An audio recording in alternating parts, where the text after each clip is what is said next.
주시는 하나님의 말씀은 구약성경 에스겔 36장 26절부터 27절 말씀입니다. 구약성경 에스겔 36장 26절에서 27절 말씀입니다.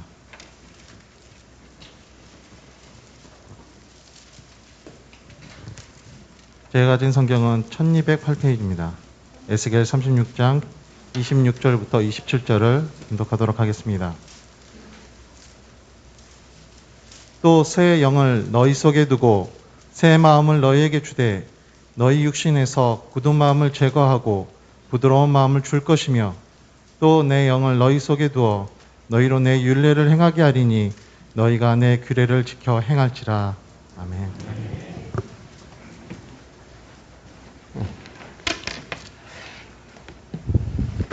안녕하세요. 오늘은 제가 평소에서는 강단이긴 한데 또 자칭 강사로 불려져 가지고 기분이 좀 묘한 그런 마음이 있습니다. 그래서 오늘 하나님께서 부어주신 그 은혜들이 우리 성도님들에게 가득하시기를 주님의 이름으로 축복합니다. 우리 옆 사람에게 이렇게 인사를 했으면 좋겠습니다. 오늘 정말 잘 오셨습니다. 인사하겠습니다.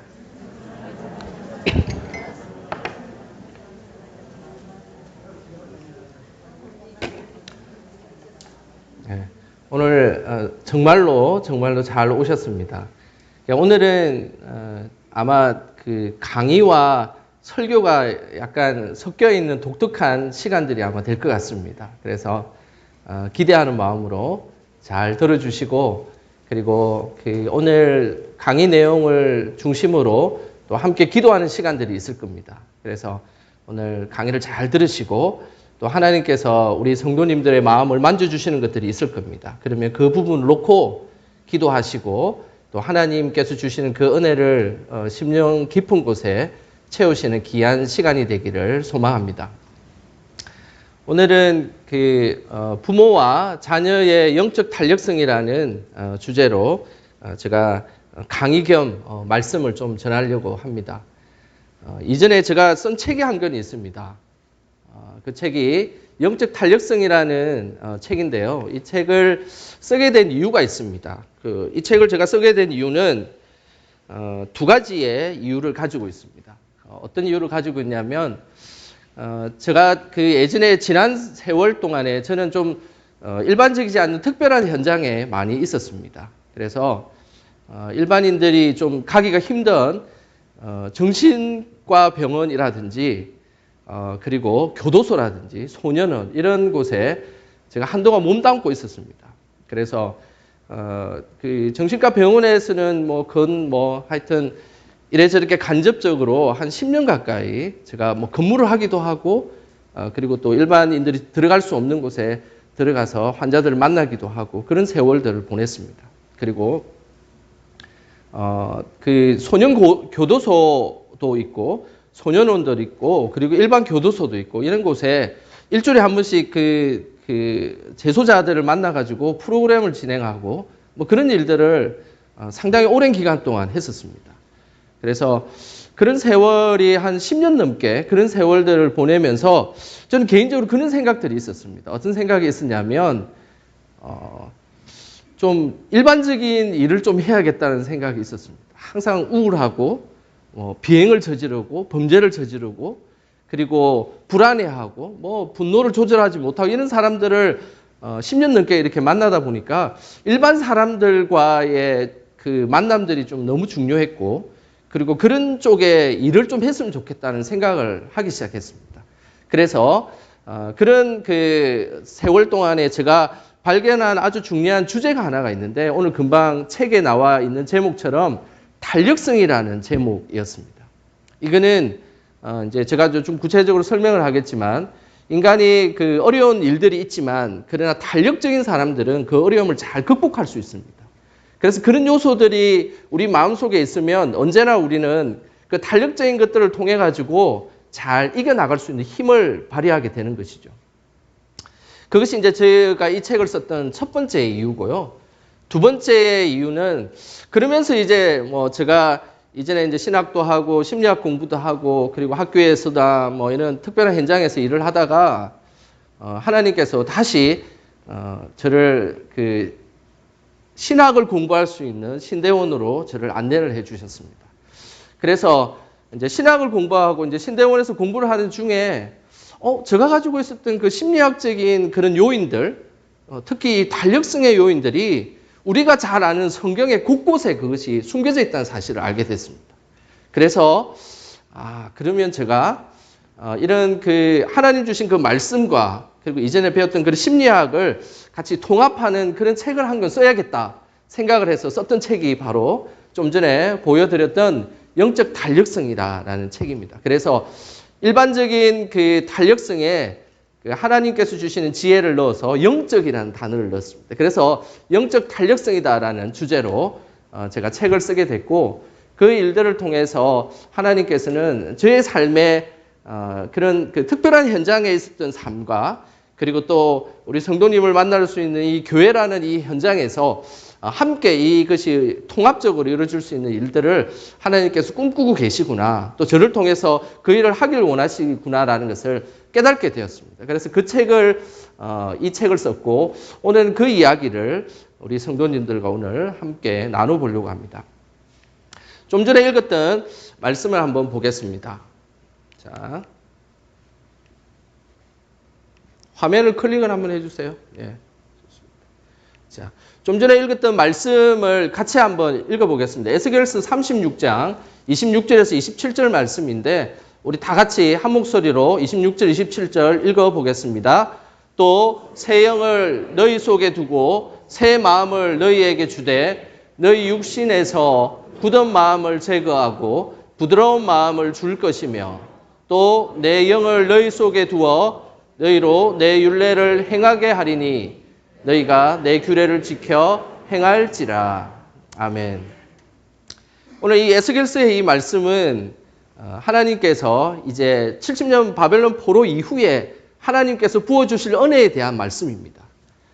우리는 에스겔서에서 하나님께서 새로운 그 70년 포로 이후에 새 성전에서 하나님 부어주실 은혜를 말씀을 하셨지만 그러나 하나님께서 새 성전에 대한 환상뿐만 아니라 이스라엘 백성들에게 새 영을 부어줄 건데 너희의 심령을 어떻게 해주겠다고 말씀하시냐면 너희 육신에서 굳은 마음을 제거하고 부드러운 마음을 주시겠다는 겁니다. 그런데 이 부드러운 마음이 바로 제가 오늘 이야기하고 싶었던 탄력성의 마음입니다. 성경에는 이 부드러운 마음을 대비하여서 굳은 마음과 부드러운 마음을 이렇게 연결짓고 있는데 굳은 마음이다라는 이 표현은 히브리어로 에벤이라는 단어를 씁니다. 이 에벤이라는 말은 돌 같은 마음입니다. 아주 딱딱한 마음입니다. 여러분 딱딱한 마음이 강할 것 같죠. 그런데 딱딱한 마음은 어떤 한계를 가지고 있을까요? 부딪히면 깨지는 그런 모습이 있죠. 그렇기 때문에 강한 마음, 이 돌 같은 마음이 좋은 것 같지만 사실은 쉽게 깨어지기 쉬운 그런 마음이라는 겁니다. 그런데 오늘 하나님께서 기대하시는 마음이 있습니다. 그 마음은 부드러운 마음입니다. 부드러운 마음을 히브리어로 바사르라는 단어를 씁니다. 이 바사르라는 이 단어는 그 어린 아이들의 그 살결과 같은 그런 마음을 부드러운 마음이다라는 용어를 쓰죠. 그러니까 이 살결이라는 말은 누군가 이렇게 만져보면 너무 아이들의 그 살결이 부드럽지 않습니까? 나의 마음이 부드럽다는 것은 연약하다라는 표현이 아니라 어떤 충격이 과했을 때 그것을 바로 탄력적으로 그것을 수용해서 다시 되받아칠 수 있는 이것이 부드러운 마음이다라는 표현을 쓰는 겁니다. 그래서 하나님께서는 우리에게 딱딱한 굳어가지고 막 강할 것 같은 이 마음을 주시는 것이 아니라 하나님의 영이 임하고 성령이 임하면 우리가 아주 탄력적으로 부드러운 마음으로 우리를 갖고 주신다는 겁니다. 저는 오늘 이 밤에 오늘 말씀을 듣는 가운데 그리고 강의를 듣는 가운데 하나님께서 분명히 우리 성도님들의 그 딱딱한 굳은 마음을 아주 어린아이의 살결과 같은 부드러운 마음으로 바꿔주실 것입니다. 그리고 그렇게 되기를 오늘 기도하시고 성령이 우리에게 임하게 되실 때 분명한 것은 우리에게 부드러운 마음을 주실 것입니다.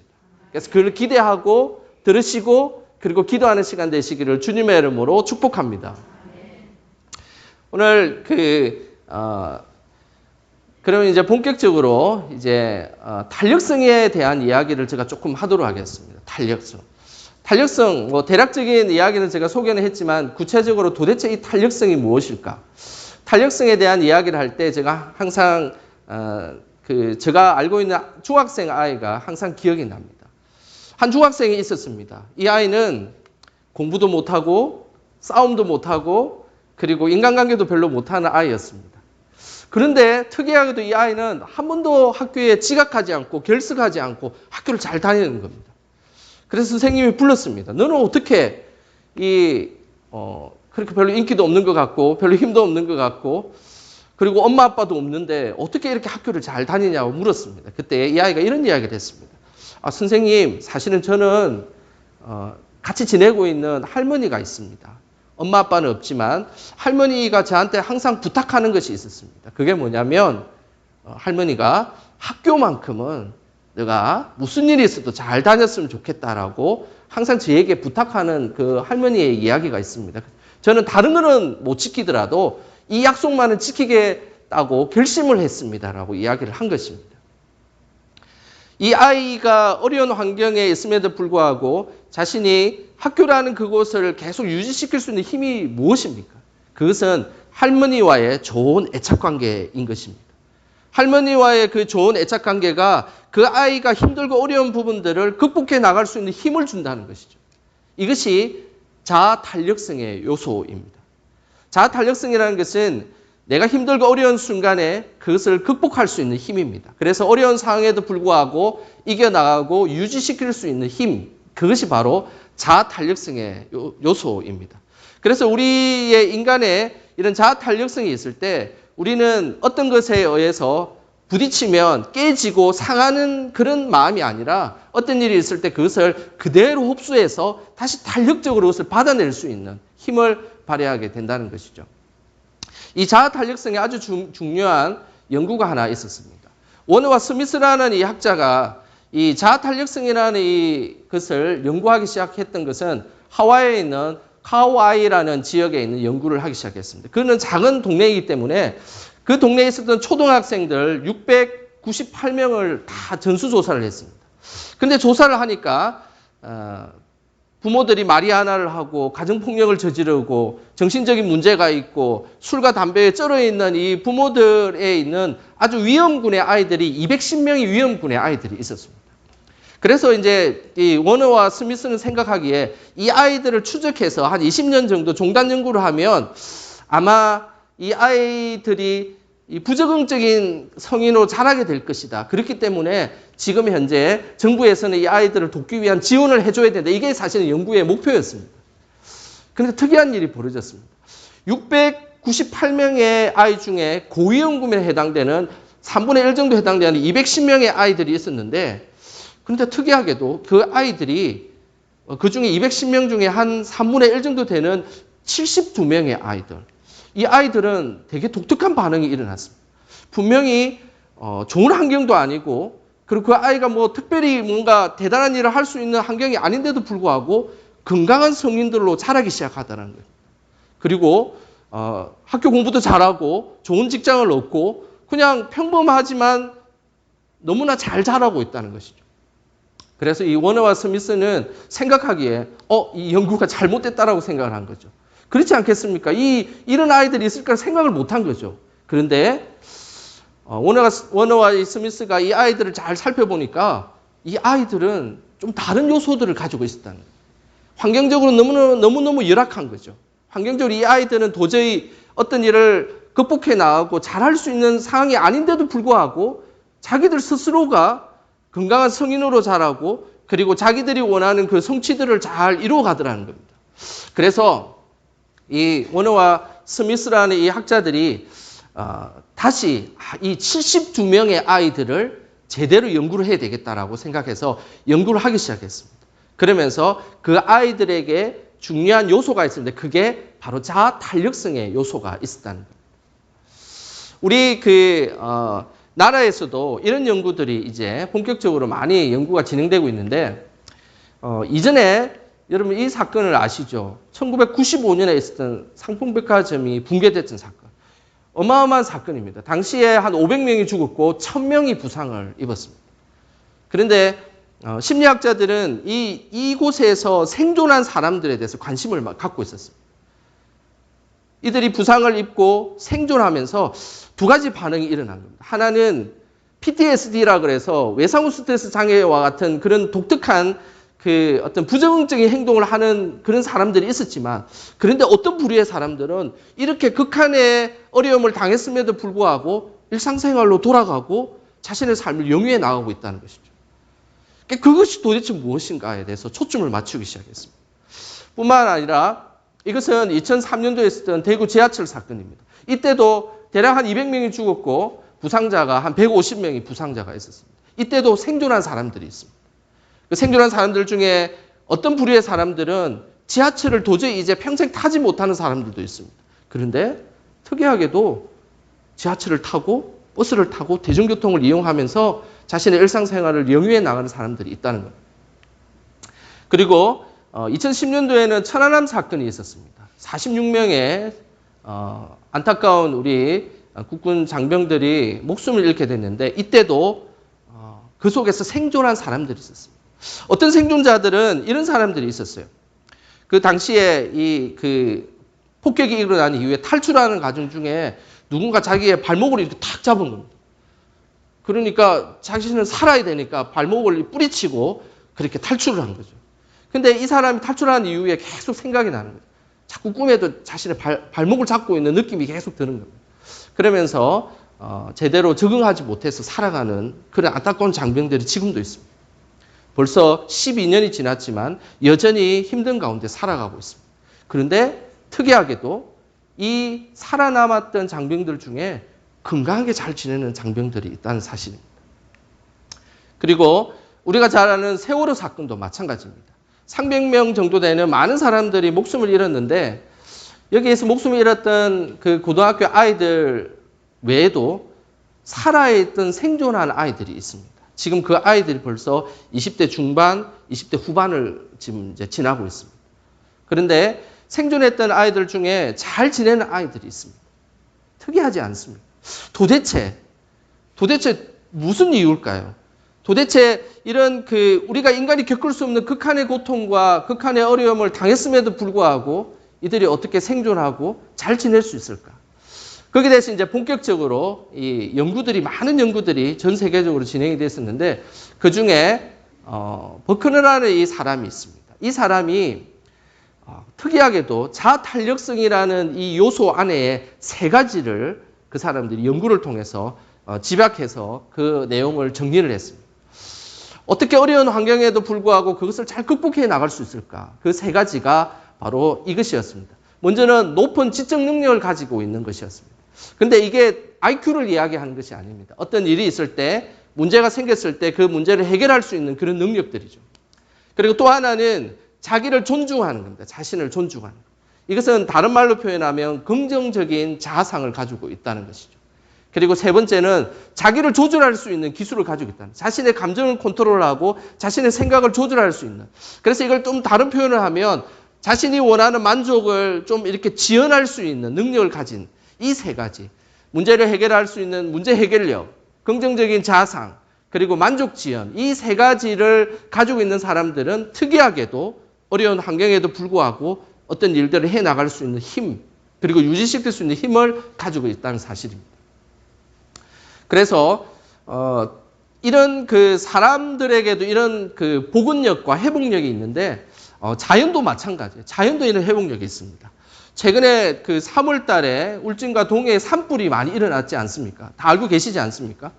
그런데 이곳에 산불이 났음에도 불구하고 소나무들은 다 탔는데, 그곳에 하나님께서 특이하게도 참나무와 활엽수는 그 불이 지나간 자리에 그대로 견뎌내서 그곳에 살아 있다는 것이죠. 뿐만 아니라 이 그 야생꽃 같은 노루기라는, 저는 사실 잘 모릅니다. 이 노루기라는 이 야생꽃, 이런 꽃들도 잿더미 속에 그대로 복원돼서 피어난다는 것이죠. 최근에 우리 보니까 오늘 그 근사님이 안 오신 것 같은데, 그 동해에 가니까 그 잿더미 속에 고사리가 그렇게 많이 나와가지고 고사리를 엄청 캐고 오셨다고 그런 이야기를 들었습니다.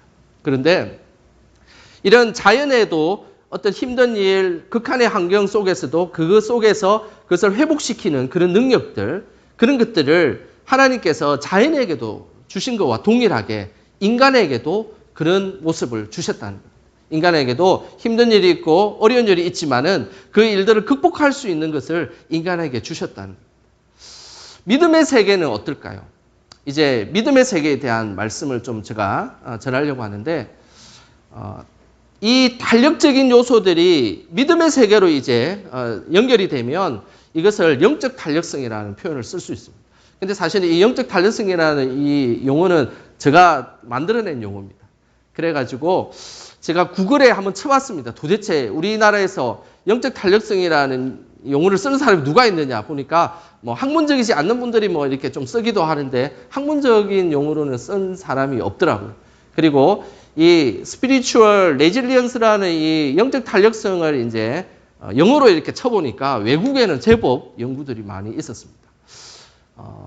우리는 인간의 어떤 일들이 있을 때 탄력적으로 그 일들을 진행해 나갈 수 있지만 중요한 것은 하나님께서도 우리의 믿음에도 영적 탄력성이라는 것을 하나님께서는 주셨습니다. 그래서 이 믿음에서 영적 탄력성을 이렇게 정의할 수 있습니다. 우리 같이 한번 화면을 보시면서 함께 읽어보겠습니다. 어려운 환경에도 불구하고 믿음을 지키고 하나님 나라를 위해 살아가는 힘. 맞습니다. 영적 탄력성이라는 것은 어려운 환경에도 불구하고 믿음을 지키고 하나님 나라로 나아갈 수 있게 하는 힘이 바로 영적 탄력성입니다. 이 영적 탄력성이 있으면 조금 실망하는 일, 그런 어려운 일들이 있으면 교회를 떠나지 않습니다. 그리고 이 영적 탄력성이 있으면 조금만 어려움이 있으면 잘 삐지지 않아요. 그리고 영적 탄력성이 있으면 우리 안에 하나님께서 이 영적 탄력성을 주면 어떤 환경이 좀 어렵고 열악해도 그 믿음을 유지시켜 나갈 수 있도록 하나님께서 능력을 주십니다. 그 영적 탄력성이 도대체 뭐냐? 오늘 그 세 가지를 함께 나눠보려고 합니다. 이 세 가지를 잘 들으셔서 나의 자녀 그리고 내 개인이 정말로 하나님 앞에서 이 영적 탄력성의 세 가지 요소가 생기게 해 주십시오. 그리고 그 요소를 통해서 하나님 나라를 위해서 내가 귀하게 사용되게 해 주시옵소서라고 우리는 기도해야 될 것입니다. 그리고 그런 자녀가 될 수 있도록 기도하시고 내 스스로가 그런 사람이 될 수 있도록 기도하시길 바랍니다. 영적 탄력성에 세 가지 요소가 있습니다. 그것은 이 버크너라는 사람이 이야기했던 자아 탄력성을 빗대어서 이렇게 표현한다면 영적 탄력성에는 세 가지가 있습니다. 먼저는 문제 해결력에 관련된 영적 탄력성인데 그것은 자족할 수 있는 자족함의 힘입니다. 이제 하나씩 제가 설명을 할 겁니다. 그리고 두 번째는 긍정적인 자아상을 가지는 것입니다. 그런데 그것은 영적 탄력성으로 표현하면 하나님 나라의 자아상을 갖는 겁니다. 그리고 세 번째는 만족지연은 영적인 만족지연이 되는 겁니다. 이제 본격적으로 제가 세 가지를 제가 설명을 좀 하도록 하겠습니다. 먼저는 자족함입니다. 자족함. 이 자족함에 대한 그를 이제 제가 말씀을 준비하다가 문득 제가 20년 전에 썼던 시가 하나 생각이 났습니다. 제목은 넥타이라는 시인데요. 20년 전에 이제 저는 그때 20대 후반이었습니다. 그때에 20대 후반 때 제가 썼던 시가 갑자기 생각이 나서 오늘 좀 함께 나눠보고 싶은데 그때 썼던 시를 제가 좀 간단히 읽어드리도록 하겠습니다. 아주 간단한 시입니다. 제목은 넥타이입니다. 넥타이를 고르다 문득 미안함이 밀려온다. 지난날 거울 볼 일이 없이 넥타이 하나만으로 만족했던 그 넥타이에게 미안함이 밀려온다. 다시는 지난날에 그 넥타이를 못 맬 것 같은 마음에 우두커니 서서 거울만 쳐다본다. 제가 20대 후반에 썼던 시입니다. 이 넥타이라는 시를 썼던 이유는 그랬습니다. 저는 이제 20대 초반에 처음으로 넥타이를 선물을 받아가지고 가지고 있었습니다. 그때 넥타이는 뭐 지금 넥타이와 좀 다르게 여기가 좀 크다란 이게 이거 한 2배 정도 되는 그런 넥타이였죠. 그런데 그때의 넥타이 너무너무 좋았습니다. 그래서 그 하나만 있으면 충분했습니다. 충분해서 뭐 그 결혼식에도 그 넥타이를 메고 또 뭐 어떤 중요한 일들 할 때 그 넥타이 하나만 있으면 충분했었는데 어느 날 이제 세월이 지나니까 뭐 선물도 받고 사기도 하고 넥타이가 여러 개가 된 겁니다. 넥타이가 여러 개 되다 보니까 어느 날 그 옛날에 하나로 만족했던 그 넥타이가 지금의 유행과 떨어진 넥타이였고 이제는 도저히 할 수 없는 그런 넥타이가 된 겁니다. 그래서 제가 그 넥타이를 보면서 좀 미안한 마음이 들었습니다. 그 하나만 있었을 때는 너무너무 좋았고 이것만 있으면 뭐 다 될 것 같았는데 이제 넥타이가 여러 개가 생기니까 문득 이제 그 넥타이 하나를 멜 수 없는 그런 약간 유행이 떨어지고 약간 촌스러운 넥타이라는 생각이 들어서 약간 그 넥타이에 좀 제가 개인적으로 미안했습니다. 그래가지고 그거를 보면서 그 넥타이를 이제 더 이상 못 멜 것 같고 이별을 해야 될 것 같아가지고 우두커니 거울에 앞에 서 있는 이제 저 모습을 제가 그때 시를 적어서 했던 그 시의 표현입니다. 자족함이라는 것은 사실은 이런 부분들입니다. 우리가 이 땅을 살아가는데 많은 일들을 해 나갈 수가 있습니다. 그리고 그 일들 속에 또 기회들이 있기 때문에 여러 갈래의 일들을 해 나갈 수가 있습니다. 그런데 중심을 잡는 겁니다. 중심을 잡아서 많이 있을 때는 교만하지 않고 그리고 또 힘든 일이 있을 때 절망하지 않는 그런 모습이 하나님께서 원하시는 자족함의 모습입니다. 자, 문제를 한번 내보겠습니다. 오늘 이 네 사람이 있는데요. 하나는 페이스북을 만든 저커버그라는 사람이고 또 한 사람은 여기 손을 들고 있는 사람은 오바마입니다. 그리고 이제 다리를 이렇게 꼬고 앉아 있는 사람은 그 돌아가신 스티브 잡스이고 그 다음에 이 머리가 이렇게 돼 있는 사람 누군 것 같습니까? 아인슈타인입니다. 자, 그러면 문제를 한번 내보겠습니다. 문제를 맞춘 분에게 제가 커피를 쏘도록 하겠습니다. 다음 중 공통점을 한번 찾아보시길 바랍니다. 뭐 다 남자다 이런 거 안 됩니다. 다 남자입니다. 맞습니다. 다 외국인이다 이런 거 안 됩니다. 혹시 찾을 수 있겠습니까? 성공한 사람 약간 한 50% 정도 맞습니다. 성공한 사람들이죠. 그죠?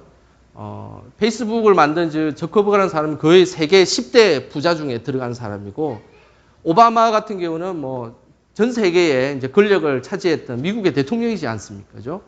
두 번이나 대통령을 하셨고 스티븐 잡스 같은 경우에는 뭐 세계 제일 1위의 기업을 이제 만들어서 했던 사람이고 그 다음에 수학 천재였던 아인슈타인 박사 같은 경우도 대단한 사람이죠. 공통점이 뭘까요?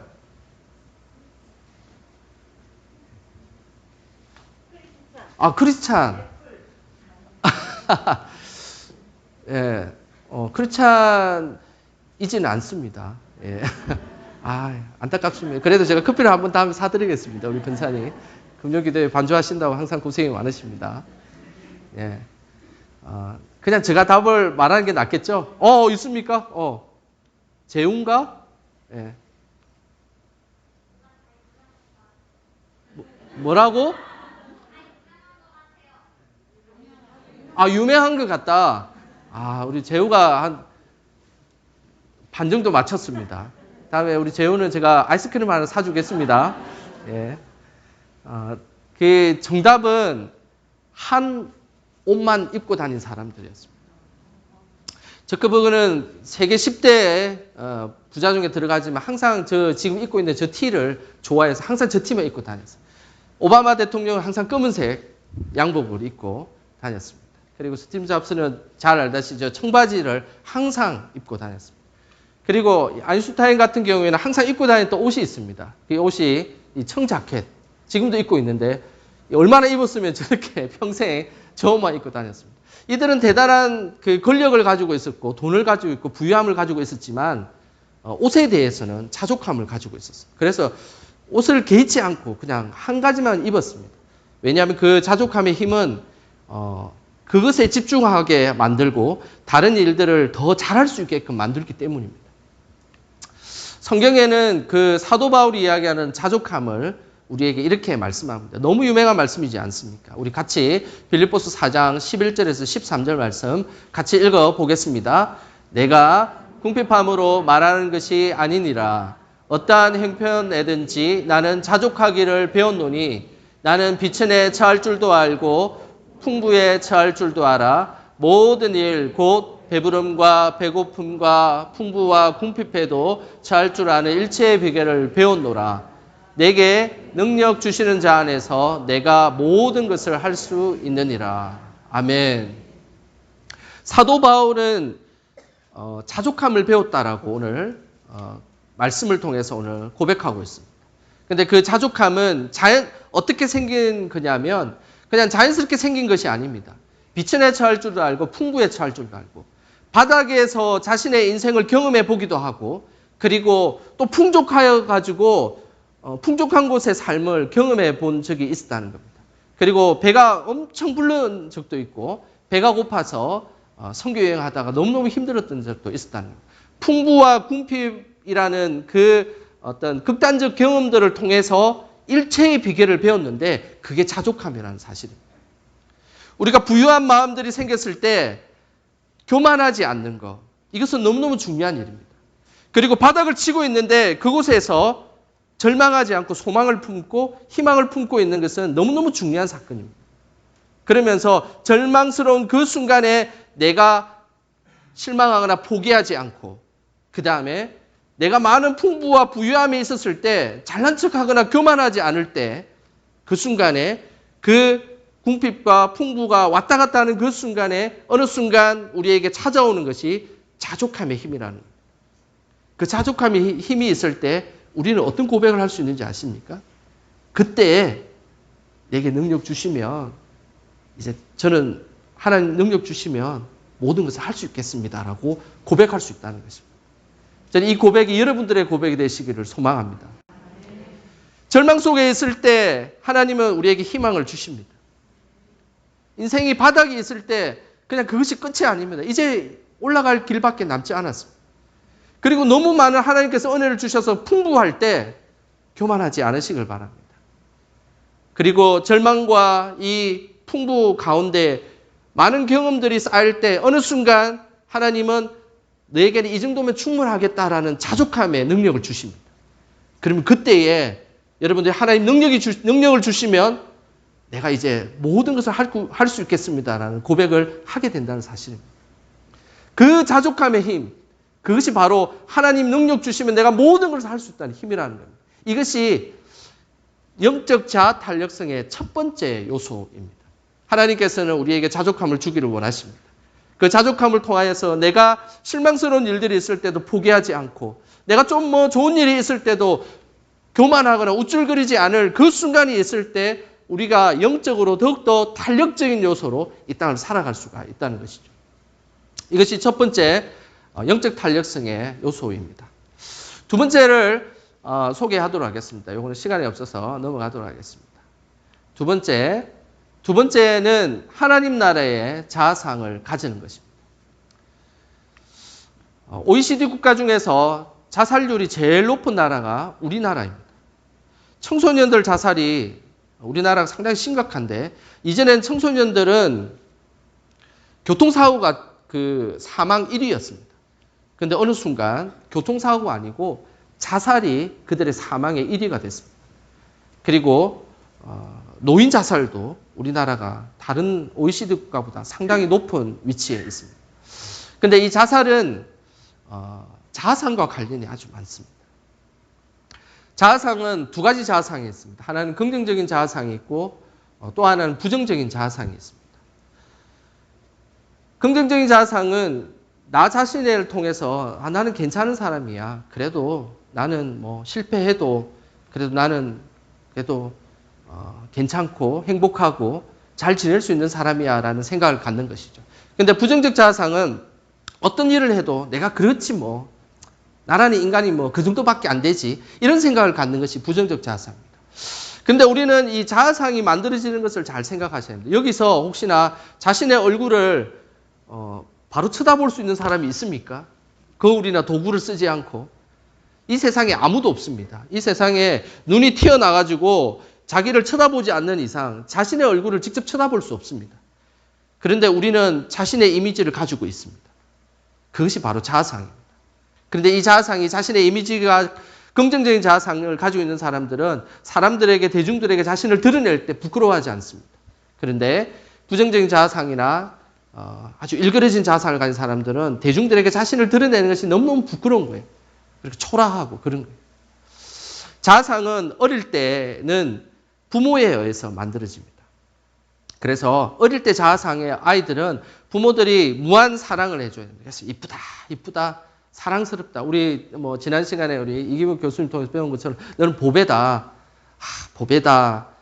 그리고 우리 길게 보자. 이렇게 해서 아이들을 계속 부모가 사랑해주고 이뻐해주고 그렇게 하면 어릴 때는 자아상이, 긍정적 자아상은 어린 시절에는 부모를 통해서 만들어집니다. 근데 10대가 되면 어떻게 될까요? 이쁘다, 이쁘다 하면 아이들이 좋아할까요? 막 신경질을 냅니다. 아이들은 이쁘다, 뭐 하나도 안 이쁘다 이런 이야기를 해요.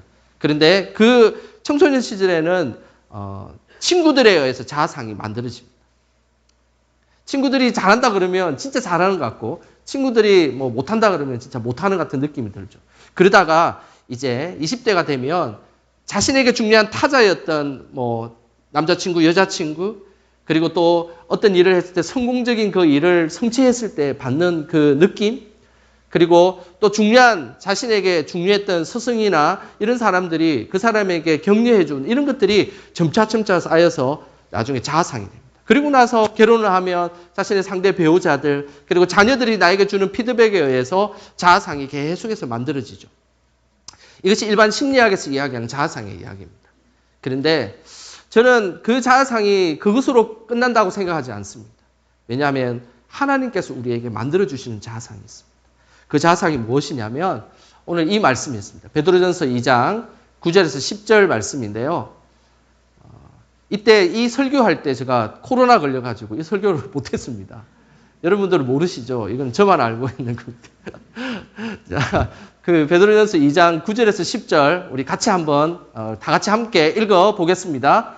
그러나 너희는 택하신 족속이요 왕 같은 제사장들이요 거룩한 나라요 그의 소유가 된 백성이니 이는 너희를 어두운 데서 불러내어 그의 기이한 빛에 들어가게 하신 이의 아름다운 덕을 선포하게 하려 하심이라.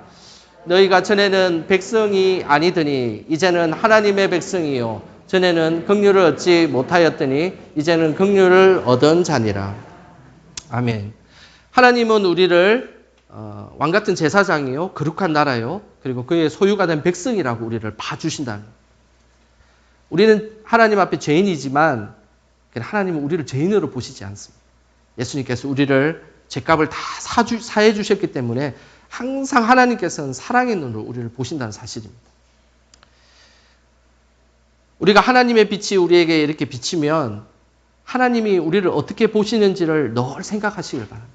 하나님 우리를 사랑으로 생각하시고 그리고 왕 같은 제사장으로 생각하시고 그리고 우리를 죽기까지 사랑하시고 아까워하지 않는 자로 사랑하신다는 그것을 우리는 생각하셔야 돼요. 우리가 어린 시절에 조금 부족한 부모님 밑에 자라서 우리의 자아상이 좀 일그러질 수 있습니다. 그리고 우리가 청소년 시기 때 안 좋은 친구들을 만나서 우리의 자아상이 조금 일그러질 수 있습니다.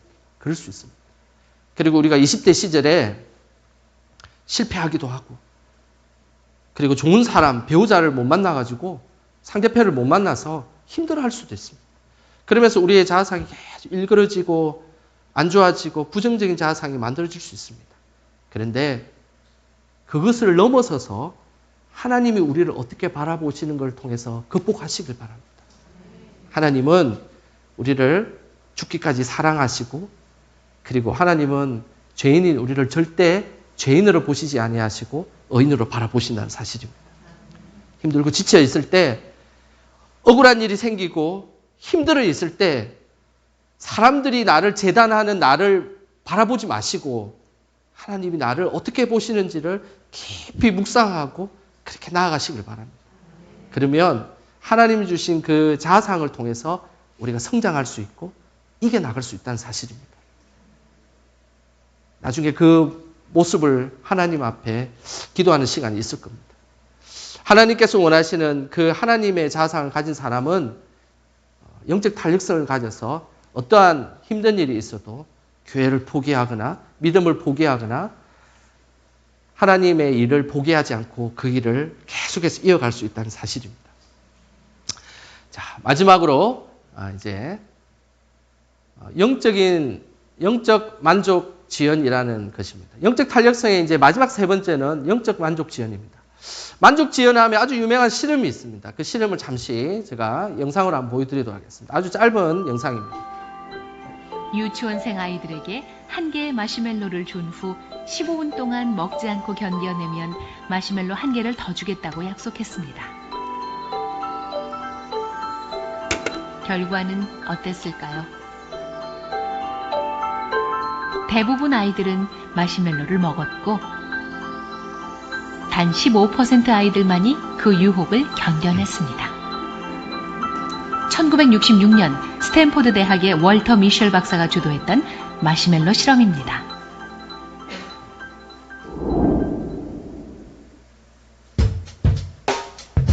스탠포드 대학에서는 마시멜로 실험에 참여했던 아이들을 15년 동안 추적 관찰했습니다. 15년이 지난 후 마시멜로의 유혹에서 상반된 모습을 보였던 아이들의 SAT 점수를 조사한 것입니다. 본인의 의지로 마시멜로를 먹지 않고 견뎌낸 아이들은 그렇지 못한 아이들에 비해 훨씬 뛰어난 점수를 받았습니다. 네. 머시멜로 실험은 아주 간단한 실험입니다. 아이들에게 머시멜로를 이렇게 한 개 두고 이걸 참으면 나중에 2개를 주겠다는 겁니다. 그래서 그걸 참았는지 안 참았는지를 본 거죠. 물론 여기에는 이제 요즘에 또 새로운 연구들이 있어가지고 그 아이들의 뭐 경제적 수준에 따라서 사실은 이 결과가 다르게 나왔다는 뭐 그런 이야기는 있습니다. 그 이야기는 좀 잠시 접어두고 오늘 이 머시멜로의 실험에서 아주 중요한 것은 자신의 그 만족하고 싶은 만족을 이렇게 밀어낼 수 있는 지연의 능력을 가지고 있는 만족 지연의 능력을 가지고 있는 아이들은 15년 후에 결과를 보니까 뭐 SAT뿐만 아니라 뭐 학업과 사회성이 높고 자립심이 높고 집중력이 뛰어나고 언어 유창성이 높고 높은 계획성을 가지고 어쨌든 뭐 좋은 거는 다 있었다는 이야기입니다. 그리고 성공적인 자신의 삶을 살아갔다라고 이야기를 하는 것이죠. 뭘 의미하겠습니까? 당장에 나에게 주는 그 만족감을 참을 수가 있다면 그 사람은 나중에 더 큰 일을 해 나갈 수가 있다는 것입니다. 우리 성경에는 만족을 지연할 수 있는 능력을 갖기를 하나님은 우리에게 기대하고 계십니다. 그 내용이 마태복음 6장 31절에서 33절인데요. 이것도 너무 잘 아는 말씀이지 않습니까? 우리 같이 한번 읽어보겠습니다. 그러므로 염려하여 이르기를 무엇을 먹을까, 무엇을 마실까, 무엇을 입을까 하지 말라. 이는 다 이방인들이 구하는 것이라. 너희 하늘 아버지께서 이 모든 것이 너희에게 있어야 할 줄을 아시느니라. 그런즉 너희는 먼저 그의 나라와 그의 의를 구하라. 그리하면 이 모든 것을 너희에게 더하시리라. 인간에게는 필요한 것이 의식주가 필요합니다. 그 의식주의 첫 번째는 무엇입니까? 그것은 입는 겁니다. 그죠? 그 다음에 또 한 가지는 먹는 겁니다. 그리고 또 한 가지는 집입니다. 이것이 인간에게 가장 필요한 3대 요소입니다. 근데 이스라엘 백성들에게 가장 필요한 3대 요소가 있습니다. 그것은 먹는 문제, 마시는 문제, 입는 문제였습니다. 이스라엘 백성들에게는 먹는 것은 너무너무 중요했습니다. 왜냐하면 로마 시대에 살아가는 그 지배층에 그리고 포로로 살아가는 그들의 삶이란 항상 먹는 것이 필요했습니다. 그리고 마시는 것도 너무너무 중요했습니다. 그들이 우기 때는 비가 엄청 오다가 그 다음에 금기 때는 비가 오지 않습니다.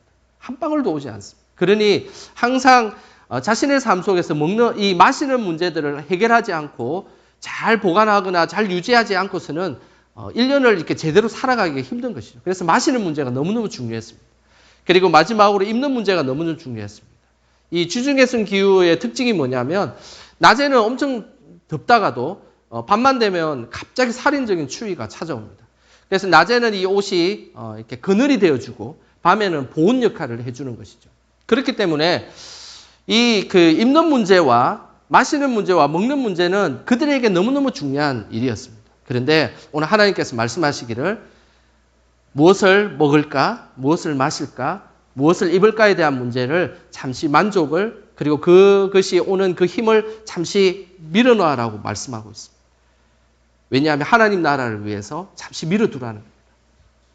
이것이 왜 중요하냐면 우리의 믿음에 있어서 어떤 당장의 문제가 찾아왔을 때 그것이 하나가 되고 그냥 일치가 돼버리면 우리는 기도할 수 있는 힘이 없습니다. 왜냐하면 그 문제 때문에 예배를 드려도 그 생각만 계속 나는 거예요. 기도할 때도 그냥 그것 때문에 기도가 안 되는 겁니다. 그런데 잠시 그 만족할 수 있는 것들을 잠시 이렇게 밀어낼 수 있다면 그 밀어내는 것과 나 자신 속에 창조적 공간이 만들어집니다. 그 창조적 공간 속에 우리는 기도할 수 있고 하나님 앞에 말씀으로 나아갈 수가 있고 예배 드릴 수가 있다는 사실입니다. 이것이 영적 만족 지연입니다. 하나님께서는 우리의 문제가 있었을 때 잠시 그것을 밀어내기를 하나님은 기대하십니다. 그리고 그 밀어낸 후에 그 문제와 나 사이를 좀 공간을 만들어 놓으면 그 속에서 우리는 하나님 앞에 기도하고 그리고 하나님 말씀을 묵상하기도 하고 예배 드리기도 하고 이런 모습들로 하나님 앞에 나갈 수가 있다는 것이죠. 이렇게 될 때 우리가 그 영적인 만족 지연을 통해서 우리가 이 땅에 하나님께서 원하시는 삶을 살아갈 수 있다는 것입니다. 아이들이 밥 먹을 때 기도하는 것이 너무너무 중요합니다. 당장 먹고 싶은데 기도를 하는 것은 영적 만족 지연의 훈련입니다. 당장 입에 들어갈 수 있는데 그래도 기도하고 먹는 것은 내가 그 먹는 것에 대한 만족을 지연시켜서 그 다음에 나중에 그 일들을 통해서 기도하는 시간을 보는 것입니다. 우리의 인생에 있어서도 그런 일들이 너무너무 많습니다. 어려운 일들, 힘든 일들이 생기고 건강의 문제가 생기고 물질의 문제가 생기고 인간관계의 문제가 생기면 그것을 좀 하나님 앞에서 조금 밀어내시길 바랍니다. 그러면 그 속에 하나님께서 역사하시고 성령님께서 우리의 심령을 만져주실 것입니다. 이 영적 만족 지연이 있을 때 하나님은 우리가 더욱더 탄력적인 그런 인생을 살아가게 만드신다는 것입니다. 오늘 이거는 다음에 기회 되면 보겠습니다. 오늘 이제 마지막 오늘 그 말씀으로 다시 돌아가 보도록 하겠습니다. 오늘 마지막 말씀 처음에 읽었던 말씀인데 에스겔서 36장 26절에서 27절에 보면 하나님께서 우리에게 새 영을 부어주시면 우리의 굳은 마음이 부드러운 마음이 되는데 그 목적이 27절에 써져 있습니다. 왜 하나님께서 우리에게 탄력적인 삶을 살기를 원하시고 부드러운 어린아이의 살결과 같은 그런 마음으로 살아가기를 원하실까요? 그리고 하나님의 영이 부어지면 왜 우리에게 그런 것들을 하나님께서 요구하실까요? 그 이유의 목적은 27절에 있습니다. 우리 다 같이 함께 읽어보겠습니다. 또 내 영을 너희 속에 두어 너희로 내 율례를 행하게 하리니 너희가 내 규례를 지켜 행할지니라. 우리에게 부드러운 마음을 주신 그 하나님께서는 우리가 하나님의 말씀을 지킬 수 있도록 하나님께서 우리에게 허락하신다는 사실입니다. 그리고 그 말씀이 우리 속에 잘 자리 잡아서 하나님이 이 땅에 우리가 삶이 굳은 마음을 통해서 돌 같은 마음으로 사는 인생이 아니라 부드러운 마음을 통하여서 하나님의 율법을 잘 지키고 하나님의 말씀을 잘 순종함을 통해서 하나님 앞에 영광 돌리는 삶을 살기를 기대하신다는 사실입니다. 오늘 이 말씀을 들은 우리 영광교회 모든 성도님 속에 영적 탄력성을 잘 기억하셔서 그 영적 탄력성을 통해서 하나님의 말씀을 잘 지키시고 그 일들을 통하여서 우리의 믿음이 세상의 환경과 사람들과 그리고 말들에 의해서 좌지우지되는 인생이 아니라 그것을 이겨나가는 그리고 극복해 나가고 보란듯이 당당하게 살아나가는 그런 믿음의 용사들이 다 되시길 주님의 이름으로 축원합니다. 이 시간 우리 찬양하며 기도하는 시간 갖도록 하겠습니다.